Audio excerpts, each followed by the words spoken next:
భగవద్గీతకు పూజా విధానం కూడా ఉంది. అలాంటప్పుడు మరి భగవద్గీతను ఎవరైనా చనిపోయినప్పుడు మాత్రమే ఎందుకు చదువుతారు? అది మనకి వచ్చినటువంటి ఒక దురలవాటు. చాలామంది ఎవరైనా చనిపోయారనగానే అక్కడ భగవద్గీత పెడతారు.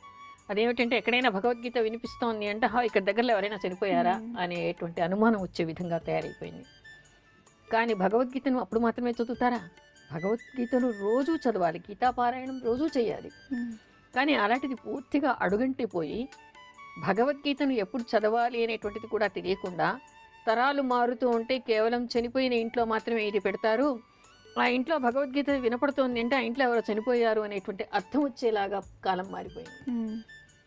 కానీ అలా కాదు, చనిపోయినప్పుడు పెట్టవచ్చు. ఎందుకు పెడతారు? చనిపోయినప్పుడు అందరూ దుఃఖిస్తూ ఉంటారు.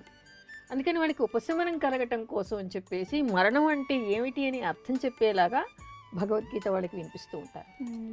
ఓకే, అయితే భగవద్గీత చదవడం వల్ల ఎలాంటి ఫలితాలు వస్తాయంటారమ్మా?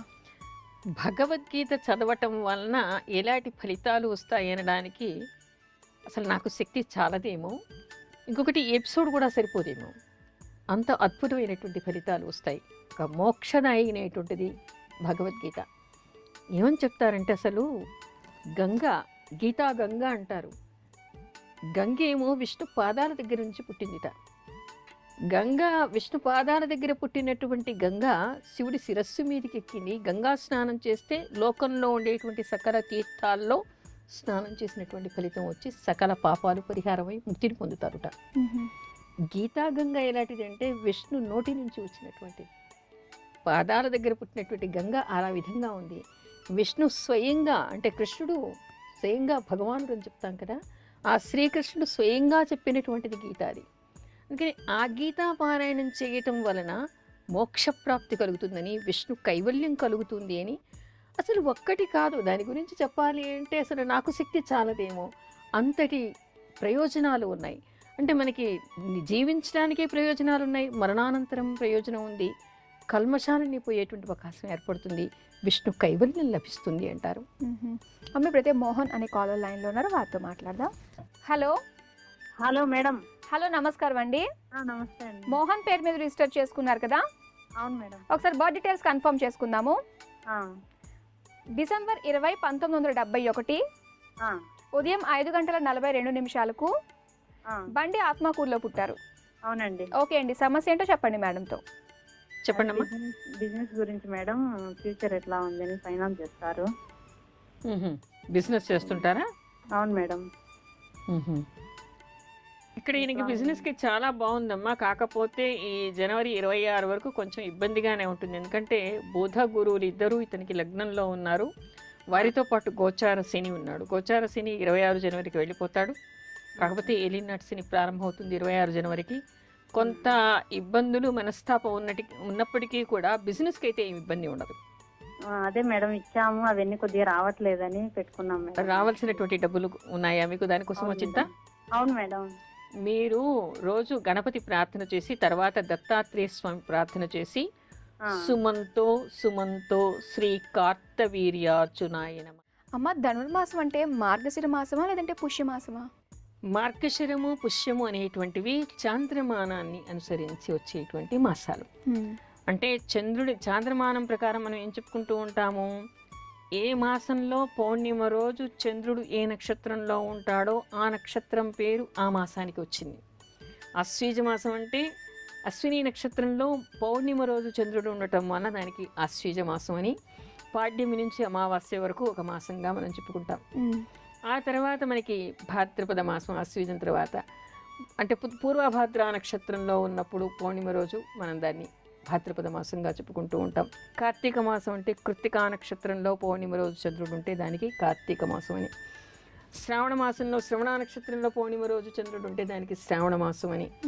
ఇలా మాసాల పేర్లు మనకి చాంద్రమానం ప్రకారం ఏర్పడ్డాయి. మరి ధనుర్మాసం ఏమిటి? ఈ పేర్లు అందులో లేవు కదా.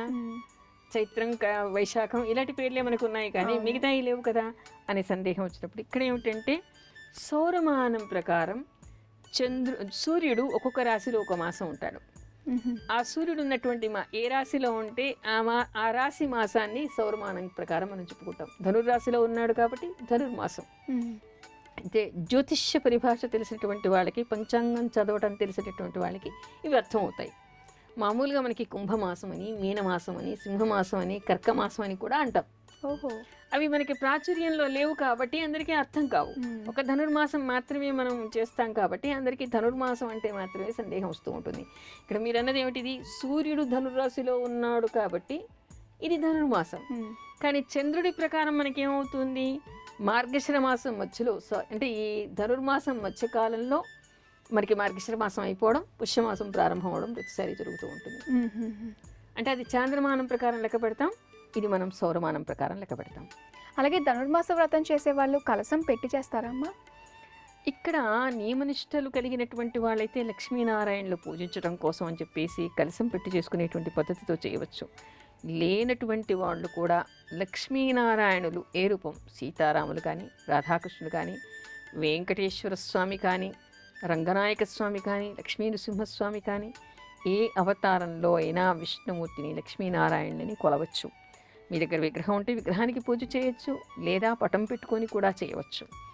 ఏ విధంగా చేసినా తెల్లవారుజామున లేవాలి, పూజ చేయాలి. తెల్లవారేసరికి పూజ అయిపోయి నైవేద్యం ఆరగింపు కూడా ఆ తర్వాత సూర్యభగవానుడికి నమస్కారం చేయాలి. అలాగే తిరుప్పావై ఎప్పటి నుంచి పారాయణ చేస్తారంటారు? తిరుప్పావైకి కూడా ధనుర్మాసంలోనే పారాయణం చేస్తారు. అంటే మొదటి రోజు నుంచే. పూర్వం మనం ఇంతకుముందు గోదాదేవి గురించి చెప్పుకున్నాం కదా, గోదాదేవి ఆ విష్ణుమూర్తి రంగనాయక స్వామి తనకి భర్తగా కావాలని ఆవిడ అనుకుని ఎందుకంటే ఆవిడ లక్ష్మీ అంశ, అందుకని అనుకుని ఏం చేసింది, ఆవిడ నిత్యం కూడా తులసి మాలలు అల్లి ఆయనకి సమర్పించడం, ఉదయాన్నే తెల్లవారుజామున ధనుర్మాసంలో లేచి ఆయన రంగనాయక స్వామికి పూజ చేసి ఆయన మీద ఆవిడికి ఎలాంటి భావన, భక్తి భావన కలిగిందో ఆ భావనని ఒక పాశురంలాగా రాసిందిట. అంటే ఆ పరిభాషలో పాశురం అంటారు, ఒక పాటలాగా, ఒక పద్యంలాగా ఆవిడ రాసింది. ఆవిడకి ఆ రోజు ఆయన ఏ తీరుగా భావన కలిగిందో, ఏ భక్తి భావన కలిగిందో దాన్ని ఒక పాశురంలాగా రాసింది. రాసి ఆయన ముందర భక్తిగా అది చదివేదిట. చదివి అలా 30 రోజులు రోజు ఒక పాశురాన్ని ఆవిడ రాస్తూ వెళ్ళి 30 రోజులు అయ్యేసరికి మొత్తం 30 పాశురాలు ఆవిడ రాసిందిట. దాన్ని తిరుప్పావై అంటూ ఉంటారు. అది అలా ఆయన ముందర ఆవిడ రాసి గానం చేసింది. ఇప్పుడు ఎవరు దాన్ని వింటారో, ఎవరు చదువుతారో కూడా వాళ్ళకి పుణ్యం వస్తుంది, విష్ణు అనుగ్రహానికి పాత్రులవుతారని చెప్తారు. అలాగే నెల రోజులు కూడా ధనుర్మాస వ్రతం చేసిన వాళ్ళు ఆఖరి రోజున గోదా కళ్యాణం కూడా చేయించాలంటారా? చేయిస్తే విశేషం. చేయించేటువంటి శక్తి లేదనుకోండి, అలాంటి వాళ్ళు గోదా కళ్యాణం చూసినా, అక్కడికి వెళ్ళి దర్శించి అక్కడ ఏదైనా మీకు చేతనైనటువంటి పని చేసినా, ఆ ప్రసాదం తీసుకున్నా, ఆ అక్షితలు స్వీకరించినా కూడా పుణ్యమే. ఆ గోదా అనుగ్రహానికి, విష్ణుమూర్తి అనుగ్రహానికి పాత్రలవుతారని చెప్తారు. అలాగే ధనుర్మాసంలో శుభకార్యాలు చేయొచ్చు అంటారమ్మా? ఇది జ్యోతిషపరంగా చాలా మంచి ప్రశ్న. మనకి ముహూర్త చింతామణిలో, ముహూర్త మార్తాండంలో, ధర్మసింధు లాంటి అనేక ప్రామాణికమైనటువంటి గ్రంథాల్లో కనిపించేటువంటి విషయము. సూర్యుడు గురువు స్థానాలైనటువంటి ధనుస్సులో, మీనంలో ఉన్నప్పుడు, అదేవిధంగా గురువు సింహంలో ఉన్నప్పుడు శుభకార్యాలు చేయకూడదు అని. అందుకే మనకు పోయిన సంవత్సరం అంతా కూడా సింహస్థ గురువు ఉన్నప్పుడు శుభకార్యాలు చేయకూడదు అని చెప్పుకున్నాం. అంటే సింహంలో గురువు ఉండటం వలన కానీ, గోదావరి పుష్కరం వలన మాత్రం అది కాదు. అదేవిధంగా ప్రతి సంవత్సరం ఇక్కడ గురువు ఏమో రవి స్థానానికి, రవి క్షేత్రానికి 12 సంవత్సరాలకు ఒకసారి వస్తాడు. అంటే గురువు ఒక్కొక్క రాశిలో ఒక సంవత్సరం ఉంటాడు. కానీ రవి మాత్రం ఒక్కో రాశిలో ఒక మాసం మాత్రమే, ఒక నెల రోజులు మాత్రమే ఉంటాడు. అంటే ప్రతి సంవత్సరం కూడా రవి గురుస్థానాన్ని, గురు క్షేత్రాలకి 2 సార్లు వస్తాడు. ఒకటి ధనుర్మాసంలో, ఆ తర్వాత మీనంలోకి వచ్చినప్పుడు దాన్ని మీనమాసం అంటాం. ఈ 2 మాసాల్లో కూడా శుభకార్యాలు చేయకూడదు. అంటే మనకి ప్రామాణిక గ్రంథాలని అనుసరించి రవి బృహస్పతి క్షేత్రాల్లో ఉన్నప్పుడు, ఆ గురువు రవి క్షేత్రంలో ఉన్నప్పుడు ఆ సమయంలో శుభకార్యాలు నిషిద్ధం అని చెప్తారు. నిషిద్ధం అంటే ఇవి చెడ్డ రోజులు, మూఢంలాంటివి, మలమాసం లాంటివి అనుకోవడానికి లేదు. ఇక్కడ కేవలం దైవ కార్యం చేయడం కోసం, దేవతా ఉపాసన చేయడం కోసం విశిష్టమైనటువంటివిగా చెప్తారు.